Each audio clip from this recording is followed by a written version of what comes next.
You ask Tiger to solve. This deals with linear equations with one unknown. The final result is x equals 125,000/3. Let's solve it step by step. Simplify the expression. Combine like terms. Swap sides. Isolate the x. Multiply both sides by inverse fraction 25/3. Group like terms. Multiply the coefficients.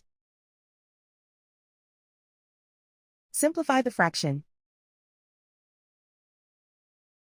Multiply the fractions. Simplify the arithmetic. And so the final result is x equals 125,000/3.